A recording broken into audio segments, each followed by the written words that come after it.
There's a one-of-a-kind museum in Davenport, and it features an insane amount of spoons. And here to tell us all about the Mississippi Spoon Gallery is the gallery's owner and curator, Cammie Pohl. How are you? I'm good. I love it when you're here. You're dressed the part. I love that so much. I have my spoon necklace and my spoon earring. I love it. Yeah, go ahead. But yeah, it's been quite an adventure since we've opened. We've been very successful. People are like, a spoon museum.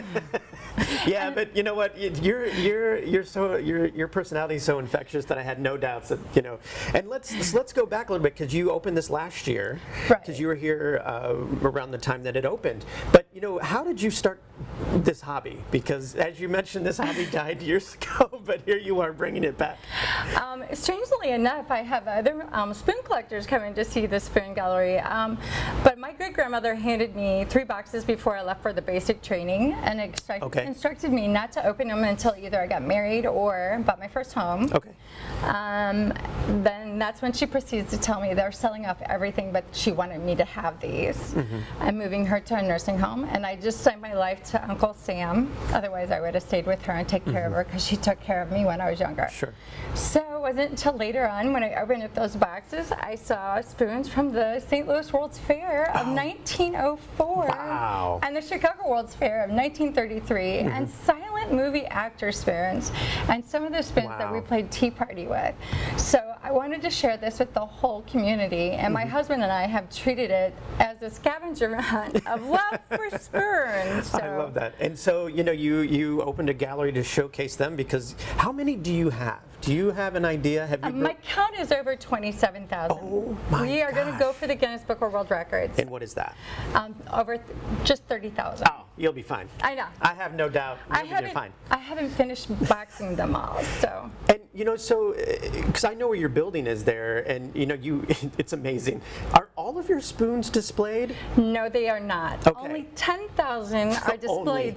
Only 10,000 are displayed in the gallery, and yes, the event is rentable if you wanted to have some sort of a tea party or bridal shower or a book club. You're more than welcome. I do a lot of presentations about the spoons. A lot of ladies, they'll call me up and they'll say, "Can you give us the grand tour?"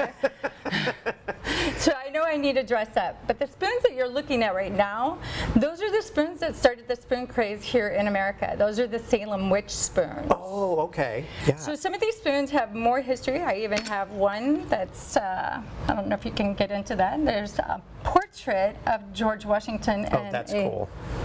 That is awesome. Look at that. I don't know which way to. There we go. There you go. I don't know if she can get a really good close-up of it. Sometimes. Yep. Oh my gosh, look at that spoon. It is plique de jour. It's translucent through light. So you could see it without the light and then with the light. So it's stained glassing on a spoon way back in the day. These are done in 1890. My gosh, how do you even acquire that?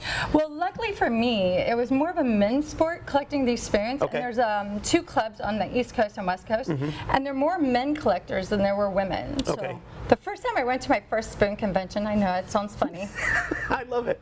You had one here last year, didn't you? Yeah, if I remember. Yep. Yeah. I convinced Southern California Spoon Collectors Club to come here for the convention. I love that so much. And I won the Spooner's Choice. Yeah. And so I want to talk about the ones that are, let's talk about your award though real quick before This one was at the Mississippi Valley Fair in 2021. She wins not only Blue Ribbon, but Best of Show. And the category was Women's Suffragette. Okay. And she's actually riding that horse inappropriately. Yes, you mentioned this. So yeah, she's not riding it side saddle. And you'll have to come in to the museum to hear the rest of the story. And I wanted to talk about these because these are ones that they're specific to the Quad Cities. Right. I don't just have one display, but I have 2 displays in the Quad Cities. But this one is the rarest one. It has Chief Black Hawk on top of it, as well as Colonel Davenport.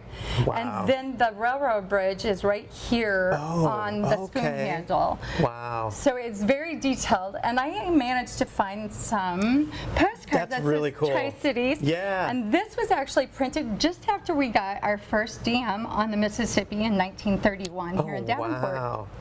So I put that in there to tell you the stories of the Tri-Cities before we were the Quad Cities. Yeah, that's really cool. And so, do you go to, like you mentioned the spoon conventions and things like that, but are there vintage stores and stuff that also carry spoons that, well, or is it kind of a my hit or miss? secret is, Yes, what's your secret? I'm a girl from Iowa. I know the best thing to do is not buy spoons from spoon collectors because they will want the premium price. Okay. My secret is going to the antique stores. As a matter of fact, my husband was working in Monaca, Pennsylvania, just outside of Pittsburgh.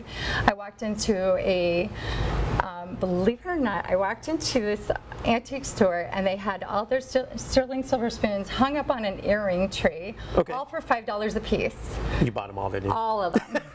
All of them. That's what you have to do. The reason why is because we had a tradition in my family that my girls and my husband, we'd take a drive on Mother's Day up the river and stop at some antique shops. In 2008, the first antique shop, I would always score my sterling souvenir spoons there. Okay. So we've been doing this for about 8 years, and 2008 comes and the bank crashes, and believe it or not, they tell me they had scrapped all of that artwork on a spoon for money.